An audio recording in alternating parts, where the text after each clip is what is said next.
Donc les dispositifs régionaux dont j'ai parlé brièvement tout à l'heure, en réalité, évidemment, donc ça s'inscrit dans un parcours de digitalisation de l'entreprise, c'est ce que j'ai évoqué, avec une première partie donc, qui touche à la sensibilisation, au travers d'un certain nombre voilà, d'ateliers, de conférences, d'événements, comme c'est ici présenté.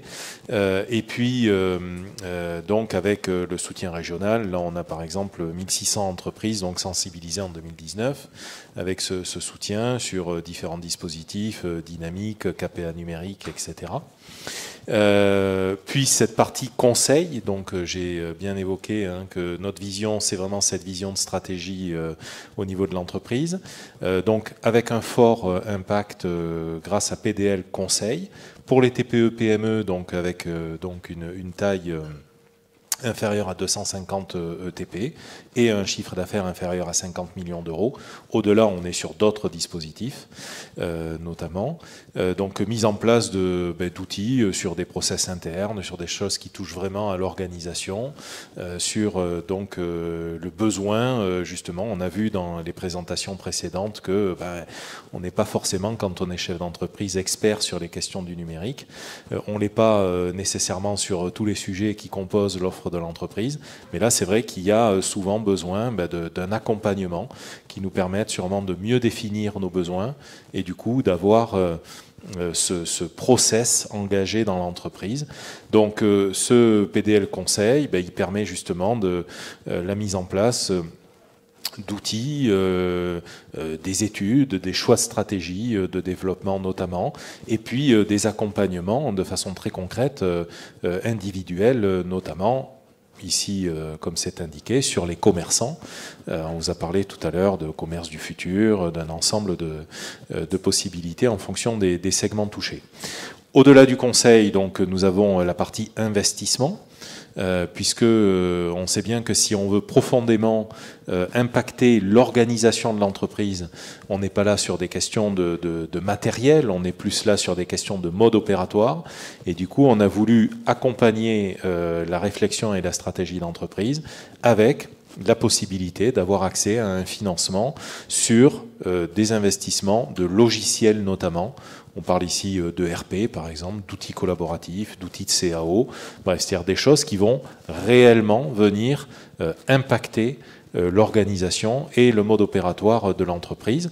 Donc ici, toujours pareil, sur les petites entreprises, ici encore un petit peu plus ciblé, moins de 50 équivalents temps plein et des chiffres d'affaires donc inférieurs à 10 millions d'euros notamment, avec des structures qui ont plus de 2 ans d'existence. S'il vous plaît, oui. Je n'ai pas bien compris. PDL Conseil et PDL Investissement, c'est des entités, c'est des fonds, c'est des... Oui. Non, on va le voir juste après en fait. Ce sont des financements, on va le voir un petit peu après. Puis évidemment, bon, tout ceci donc dans le cadre de la transition numérique avancée ou plus ciblée, avec des appels à manifestation d'intérêt, AMI. J'ai cité tout à l'heure l'industrie du futur, où la région des Pays de la Loire est très, très développée, très avancée. Le commerce du futur, bien sûr, et le premier AMI numérisation sur 2020. Donc voilà la structure de ce parcours de digitalisation que l'on propose notamment aux entreprises des Pays de la Loire. Pour ce qui concerne les dispositifs notamment, donc là, et vous avez donc ici les réponses, monsieur, à vos questions, Pays de la Loire Conseil pour l'usage numérique. Donc là, on cible, comme je l'ai dit, les petites et moyennes entreprises, donc inférieures à 250 ETP et 50 millions d'euros de chiffre d'affaires. C'est un dispositif donc, qui vise à cofinancer une prestation de conseil ou d'audit autour de cette thématique de numérisation, et évidemment qui doit permettre aux chefs d'entreprise d'arriver sur la décision en ce qui concerne l'investissement. Donc ça, c'est une subvention qui peut donc aller jusqu'à 15 000 euros d'aide avec 50% des investissements retenus éligibles. On a ici accompagné 102 entreprises, notamment pour un montant d'aide de plus de 800 000 euros. Donc c'est vraiment un dispositif qui trouve, là encore, sa justification dans ce parcours et auprès de ce public.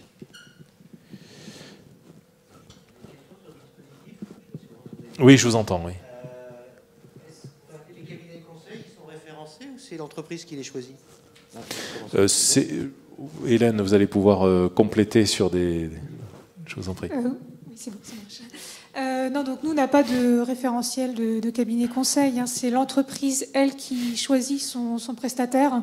Enfin, on considère que c'est l'entreprise qui est à même de savoir ce qui est le mieux pour elle. Donc on lui laisse le choix de choisir son prestataire.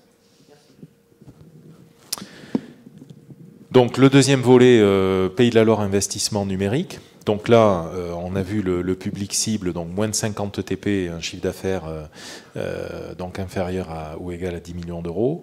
Un dispositif donc toujours bien sûr orienté sur des solutions numériques, qui est adossé donc aux investissements immatériels, je le disais tout à l'heure, hein, orienté logiciel, progiciel notamment. Et de la même façon, subvention jusqu'à 15 000 euros d'aide, qui donc représente donc 50% des investissements retenus éligibles. Ici, 619 entreprises accompagnées, notamment pour plus de 6 millions, c'est ce que je citais dans mon intervention du départ. Donc voilà, donc un système qui fonctionne bien et qui continue effectivement de connaître un vrai succès. Donc ça, c'est important que les opérateurs, les conseils, etc., aient bien ces éléments en tête pour pouvoir également les relayer. Je crois qu'il y a une question également, madame.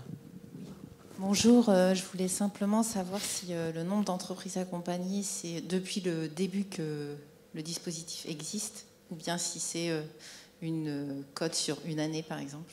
Non, c'est depuis que le dispositif existe. Donc on voit qu'on a encore évidemment une certaine marge de progression, mais effectivement, oui, après voilà, 2017, il faut le temps que les choses se mettent en place et que du coup tout arrive à descendre jusqu'à la réalité et à la réalisation des prestations.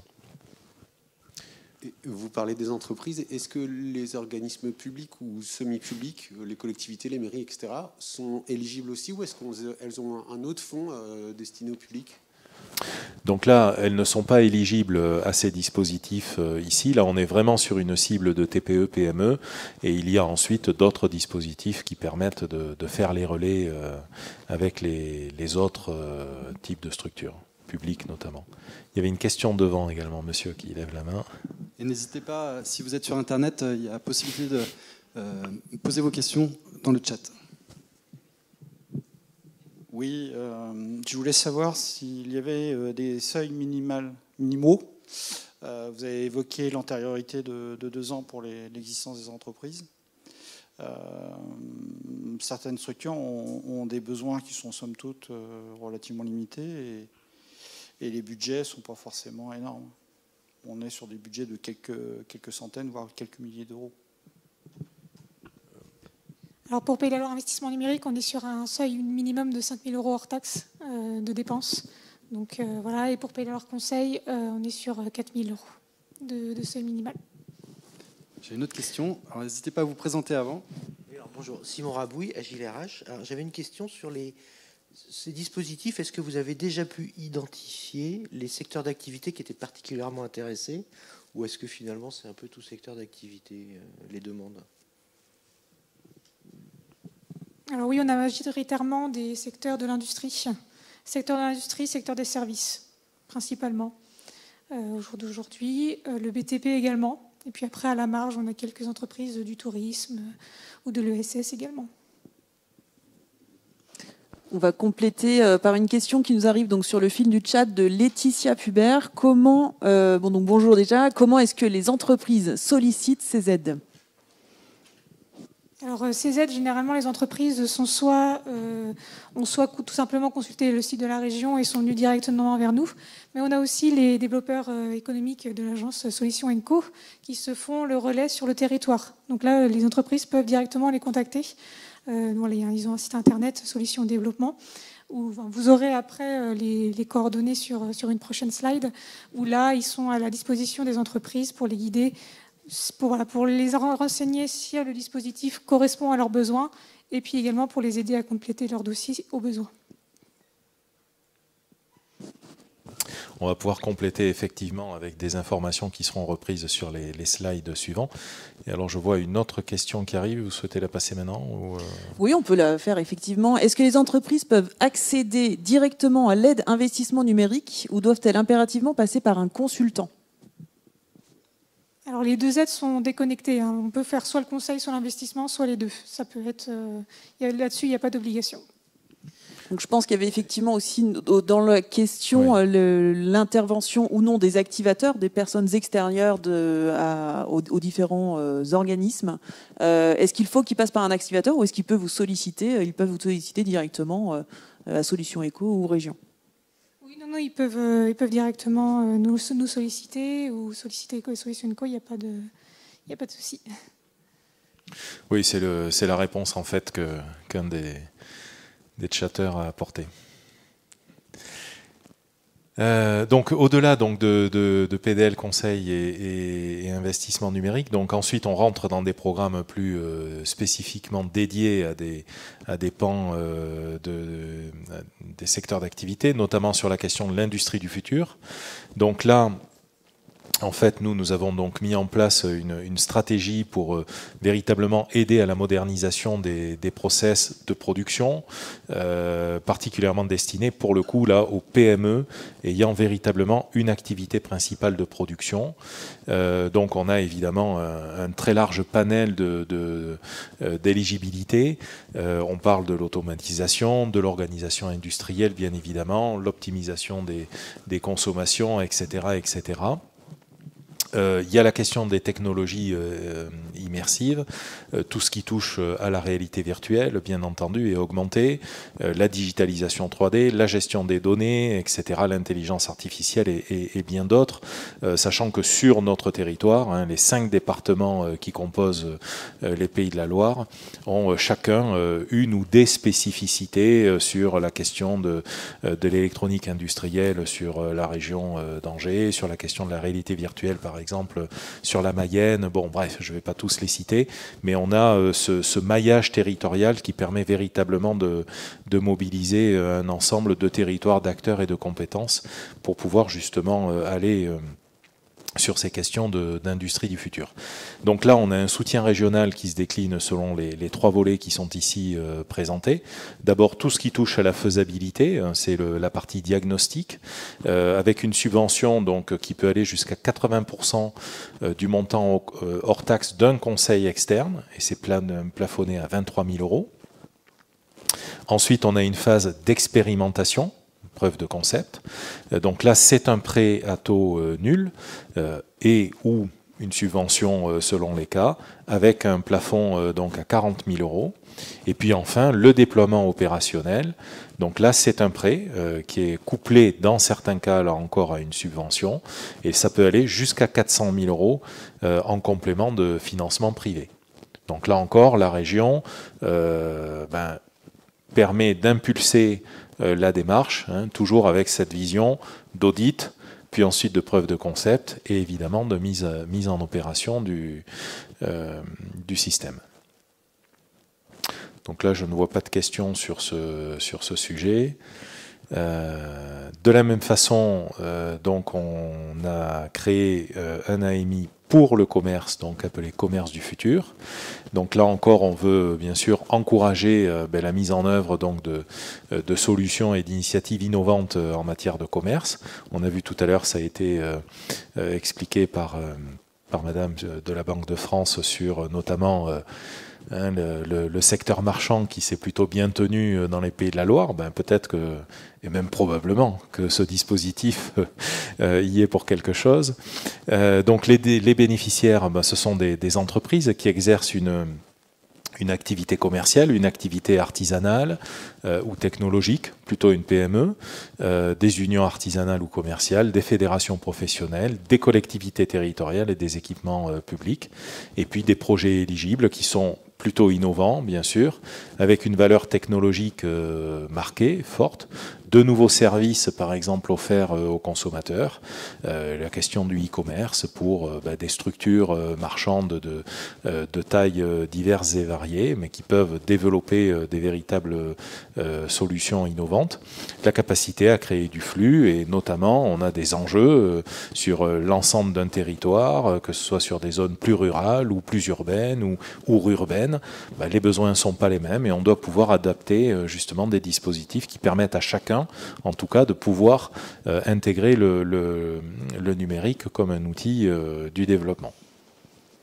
Alors, je vais profiter d'avoir le micro pour vous poser une question. On parle des commerçants, du e-commerce. Est-ce qu'on est sur du B2C, du B2B? Est-ce que c'est forcément de la vente directe, de la vente en ligne? Alors, ce qui est visé principalement dans la AMI Commerce du Futur, c'est qu'il faut déjà au mieux avoir une dimension collective. Donc c'est vrai que les projets qui ont pu être sélectionnés dans le cadre du premier AMI Commerce du Futur, on retrouve beaucoup de marketplace, de click and collect par exemple, voilà, et quelque chose qui peut être assez innovant pour le territoire en fait. Donc il y a un deuxième AMI qui va être lancé en 2021. Qui là est un peu plus axé sur pour booster vraiment le e-commerce. Donc là, quand on parle de e-commerce, on ne parle pas juste simplement d'une entreprise qui met en place un site e-commerce. Là, on sera plus dans Pédaloir Investissement Numérique. Là, on est vraiment sur des projets un peu plus collectifs, innovants pour un territoire.